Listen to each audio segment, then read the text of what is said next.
انسان کی زندگی ایک سفر ہے، اللہ سے لے کر اللہ تک کا سفر، اور اس سفر میں انسان بہت کچھ سیکھتا ہے۔ کچھ خوبصورت چیزوں سے سامنا ہوتا ہے اور کچھ چیزیں دل کو ریزہ ریزہ کر جاتی ہیں۔ ایسا لگتا ہے کہ دل کے ٹکڑے کبھی جڑ ہی نہیں پائیں گے۔ انسان اس دنیا میں سکون ڈھونڈنے کی کوشش کرتا ہے لیکن نہیں ملتا، کیونکہ یہ دنیا سکون کی جگہ نہیں ہے۔ بالآخر زندگی کی تھکن، ٹوٹا دل اور بکھری روح لے کر اکیلا رہ جاتا ہے، کیونکہ انسان غلط جگہ سکون کی آس لگا لیتا ہے۔ اس دنیا سے محبت کی امید کر بیٹھتا ہے، اور پھر یہ دنیا کب کس کی ہوئی ہے، کیونکہ محبت اور سکون دنیا سے نہیں بس اللہ سے ملتا ہے۔ جس نے دل بنایا ہے اس نے اس کا سکون بھی وہی رکھا ہے۔ اللہ کی یاد میں زندگی کے اس سفر کا مقصد ہی یہی ہے، اللہ کو ڈھونڈنے کی آرزو، اسے پانے کی جستجو، اور اللہ جسے اپنی لو لگا دے تو ان کی زندگی بھی حسین ہو جاتی ہے، اور یہ سفر بھی، زندگی کا سفر بھی۔ اللہ کی محبت ہی بس محبت کہلانے کے لائق ہے۔ آپ اگر کسی انسان کے چھوڑ جانے یا دھوکہ دے جانے کی وجہ سے خود کو اذیت دے رہے ہیں تو آپ بہت غلط کر رہے ہیں۔ آپ کسی کے انتظار میں ہیں جو آپ کو دھوکہ دے کر اپنی زندگی میں خوش ہے، اس کا انتظار ہے آپ کو۔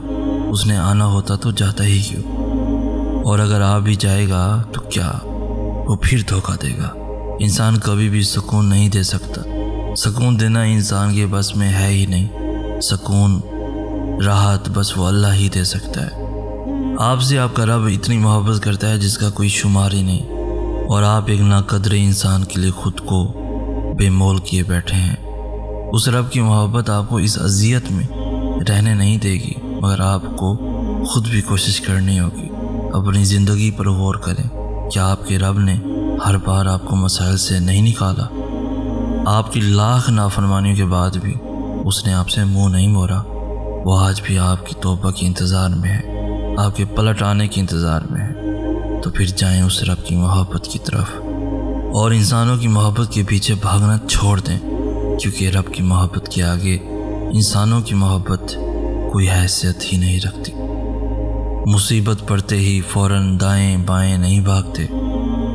ایک کو کال، دوسرے کو میسج، تیسرے شخص سے فریاد، چوتھے کی منت نہیں کرتے۔ انسانوں کے پیچھے نہیں بھاگتے۔ انسانوں سے مدد ضرور مانگیں، لیکن پہلی مدد اللہ سے مانگی جاتی ہے۔ جب بھی مصیبت پڑے، پہلے وضو، پھر وہ نفل نماز، پھر دعا، کیونکہ سب سے پہلے آپ نے اللہ سے مدد مانگنی ہے، اللہ سے کانٹیکٹ کرنا ہے۔ انسانوں سے کانٹیکٹس، پیسہ، کوشش، یہ سب بعد میں آئے گا، پہلے رب آتا ہے۔ ہماری گنتی الٹی چلتی ہے، ہم پہلے انسانوں کی طرف بھاگتے ہیں۔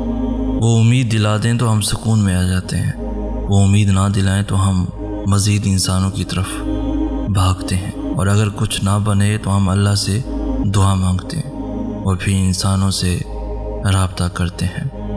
وہ رب جس نے آسمان اور زمین جیسے بڑے بڑے کام کیے ہیں، وہ آپ کا چھوٹا سا کام نہیں کروا سکتا کیا؟ جو اللہ کو دنیا سے پہلے رکھتا ہے، اللہ بھی پھر اسے دنیا سے پہلے رکھتا ہے۔ اللہ کو محبت کا مرکز بنا لو، پھر دیکھو کیسے ساری محبتیں بھاگ کر تم تک پہنچ جائیں گی۔ اللہ ہی محبت کا پہلا اور آخری حقدار ہے۔ بیچ کی ساری محبتیں تو بس چند لمحوں کی کہانی ہیں۔ آپ کی دعائیں کب، کہاں، کیسے پوری ہوں گی آپ نہیں جانتے، نہ جان سکتے ہیں۔ آپ کو کامیابی کس مقام پر نصیب ہوگی آپ کو نہیں پتہ، مگر ایک بات جو یقینی ہے وہ یہ ہے کہ آپ کا رب دعائیں ضرور سنتا ہے۔ جو بھی دیر ہو رہی ہے وہ آپ کے حق میں بہتر ہے۔ وہ آپ کے دل کے ہر خیال سے بھی واقف ہے۔ وہ بہت محبت کرنے والا رب ہے۔ وہ آپ کو حالات سے ہارنے نہیں دے گا۔ آپ کی دعائیں قبولیت کے درجے پر ہیں۔ دعا آپ کا نصیب بدل سکتی ہے۔ آپ کے نزدیک جو بھی کام اب ناممکن ہے وہ سب ممکن ہے، وہ سب ہو سکتا ہے اور ہوگا۔ ایک دن اس آسمان پر آپ کی دعاؤں کی قبولیت کا ستارہ چمکے گا، آپ تک آپ کی خواہش پہنچا دی جائے گی۔ آپ کا دل جو آج خالی ہے وہ بھر دیا جائے گا۔ آپ کی زندگی کا اندھیرا نور سے دور کر دیا جائے گا۔ مایوسی انسانی کیفیت ہے، سب کے ساتھ ہوتا ہے، مگر اس مایوسی کو خود پر غالب نہ ہونے دیں۔ اپنے رب کی محبت پر کامل یقین رکھیں۔ جب آپ کا دل اس کی محبت سے بھر جائے گا تب آپ کی ہر بے چینی دور ہو جائے گی۔ اسے محبت کریں کیونکہ بس وہی محبت کے قابل ہے۔ پھر اللہ کے بعد انسان کی سب سے پہلی محبت اس کے والدین ہے۔ والدین تو وہ ہیں جنہیں پیار سے دیکھنا بھی عبادت ہے، اور باپ تو جنت کی کنجی ہوتے ہیں۔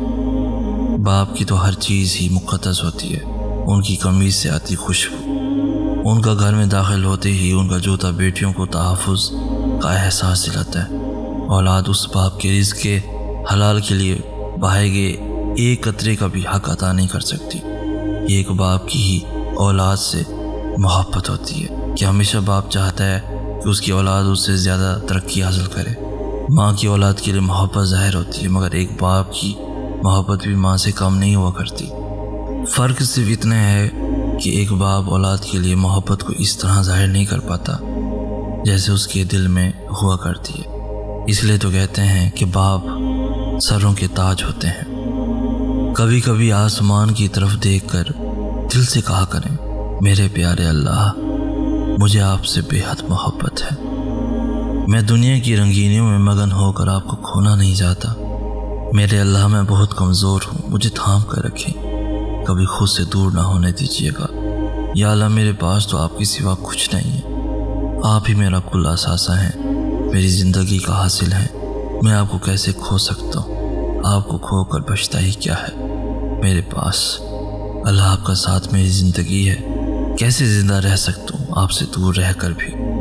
کبھی بھی خود سے دور نہ ہونے دیجیے۔ آخری سانس تک میرے رب آپ کا ساتھ، آپ کی محبت چاہتا ہوں۔ آپ کی عطاعت میں زندگی ہے، بس آپ مجھ سے راضی ہو جائیں۔ آپ کی پہچان سے زندگی ہے، جس نے آپ کو پایا اسے سب مل گیا، جس نے آپ کو کھویا اس نے کچھ نہیں پایا۔ مجھے دنیا کی نہیں پرواہ، بس ایک تیرا ہو کر اور کچھ نہیں چاہتا۔ جو راستے اللہ تعالیٰ سے جوڑتے ہیں وہ بہترین ہو جاتے ہیں۔ اللہ تعالیٰ کی طرف جانے والا ہر راستہ دل کو سکون بخشتا ہے۔ ایسے محسوس ہوتا ہے اکیلے ہونے کے باوجود بھی کوئی ساتھ ہے۔ انسان کی تمنا نہیں ہے کیونکہ اللہ ساتھ ہے۔ کوئی چھوڑ دے تو تب بھی دل تشکر میں ڈوبتا چلا جاتا ہے۔ ہم اصلیت سمجھ کر شکوے کے انبار نہیں لگاتے۔ وہ رحمان ہے، اسے جڑنے والے غنی ہوتے ہیں۔ جو اسے جڑتا ہے وہ اسی کے دل میں ہمیشہ کے لیے بس جاتا ہے۔ زندگی کے چاروں اطراف میں محبت الہی ہوتی ہے اور ہم ہوتے ہیں، بس یہ الفاظ ہوتے ہیں، مبارک ہو تم نے اپنے رب کو پا لیا۔